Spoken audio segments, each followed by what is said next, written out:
ভাটপাড়ায় বারবার করে দেখা গিয়েছে শাসক দলের মধ্যে যে কোন্দল, সেই কোন্দল বারবার প্রকাশ্যে এসেছে। সোমনাথ শ্যাম বিধায়ক, অর্জুন সিং সাংসদ, এই দুজনের মধ্যে যে কাজিয়া, সেই কাজিয়া কিন্তু আরো তুঙ্গে। কারণ সরাসরি বিধায়ককে দুষছেন সাংসদ এবং তাকে শ্যামা পোকার সঙ্গে তুলনা করছেন। পাল্টা বলছেন কিন্তু সোমনাথ শ্যামও। ভাটপাড়ায় ফের শাসক দলের মধ্যে যে কোন্দল, সেই কোন্দল প্রকাশ্যে, এবং এর পরিপ্রেক্ষিতে তৃণমূল কংগ্রেসের অন্দরে এর বিরুদ্ধে কোনো রকম বক্তব্য আসছে কিনা আমরা সেটাও জানবো। সম্প্রতি আমাদের সঙ্গে বরুণ রয়েছেন, আমাদের প্রতিনিধি বরুণ রয়েছে সরাসরি আমাদের সঙ্গে। বরুণ, আমরা এর আগে দেখেছিলাম যে এই পাপ্পু সিংকে গ্রেফতারির পর বিধায়ক ভার্সেস সাংসদ যে কোন্দল, সেটা একেবারেই প্রকাশ্যে চলে এসেছিল এবং তারপর আবারও সেই একে অন্যের দিকে গ্রেফতারির দাবি যেমন ছুড়ে দেওয়া, তার পাশাপাশি একে অন্যকে বিধতেও ছাড়ছেন না।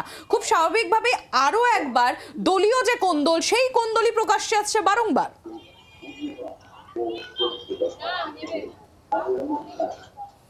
একেবারেই যে দলীয় কোন্দল, সেই কোন্দল কিন্তু একেবারেই প্রকাশ্যে চলে আসছে। আর এ নিয়ে কিন্তু রাজ্য নেতৃত্ব বা জেলা নেতৃত্ব কিন্তু একেবারেই মুখে কুলু পেতেছেন। তারা কিন্তু কোনো রকম এখনো পর্যন্ত কেউ কোনো রকম কথা বলতে নারাজ।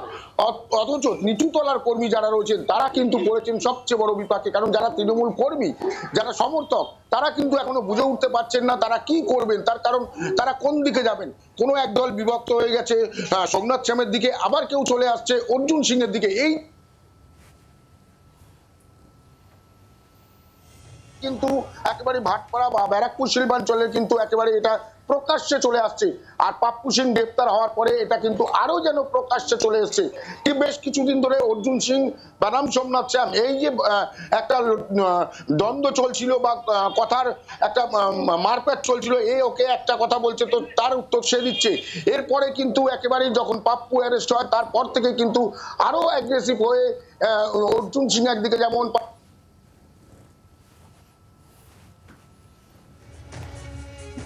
ধন্যবাদ বরুণ। সাংসদ অর্জুন সিং তিনি কি বলেছেন শোনাবো আপনাদের। চুনোপুটি কথা, সামা পোকার কথা শুনতে হবে আমাকে। যারা ফ্ল্যাগ আজকে সরিয়ে দেওয়া হয়, এক সেকেন্ড এরা থাকতে পারবে না। আমি দায়িত্ব নিয়ে বলছি, যার আঙুল হেলানিতে কথায় এইসব করছে, সেই এলাকাও আমি জিতেছিলাম। কিন্তু দিদির এক কথা, এক ইনস্ট্রাকশনে একবার শুধু আমাকে বলেছেন দলে চলে আয়, আমি চলে এলাম। জুমা 8 দিনের যোগী, সে বলছে দলকে সুপারিশ করবো কি আমাকে টিকিট না দেওয়া। তৃণমূলে অন্দরে যদি এই ধরনের কথা উঠতে থাকবে তো বিরোধীরা তো সুযোগ পেয়ে বলবে। কোন মৃত্যুকে আমি ভালো মনে করি না, কিন্তু এটা চুনোপুটি লোককে, মানে আমার অত সময় খারাপ হয়ে গেছে কি আমাকে আমার ভাইপোকে ইনভলভ করতে হবে? এই ব্রয়লার মুরগিকে জবাব আমাকে দিতে হবে, যার নিজের কোনো ঠিকানা নেই, যার ডিএনএ তে সিপিএম কংগ্রেস এ আছে, আমাদের তো ডিএনএ তে সিপিএম নেই। আমি তো চ্যালেঞ্জ করে বলছি, পতাকা সরিয়ে যদি একটা কথা মুখ থেকে বেরিয়ে যায়, আমি নাক কান কাটিয়ে ঘুরে বেড়াবো। আর 2019-এ বাড়ি ছেড়ে অর্জুন সিং পালাইনি, আমি ছিলাম, ও পালিয়েছিল। দলেরই সাংসদ বিধায়কের একে অন্যের বিরুদ্ধে এই যে কাদা ছোড়াছড়ি, এখানেই কিন্তু শেষ নয়। একদিকে অর্জুন সিং যেমন শ্যামা পোকা বলে সেখানে কটাক্ষ করেছেন, পাল্টা আবার জগদ্দলের বিধায়ক সোমনাথ শ্যাম তিনি বলছেন ভাইপো গ্রেফতার হতে ভারসাম্য হারিয়েছেন সাংসদ। কি বলছেন শোনাবো আপনাদের।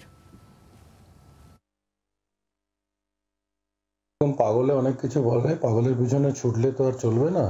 আর পাগল ছাগলের কথার উত্তর সোকল সাংসদ অর্জুন সিং। আপনি যদি অর্জুন সিং এর কথা বলেন যে উনি বলেছেন, তাহলে আমি অর্জুন সিংকেই বলছি।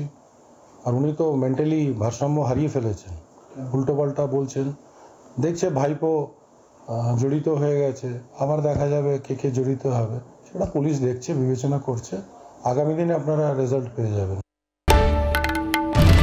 বাংলার আওয়াজ, বাঙালির আবেগ, জি 24 ঘন্টা।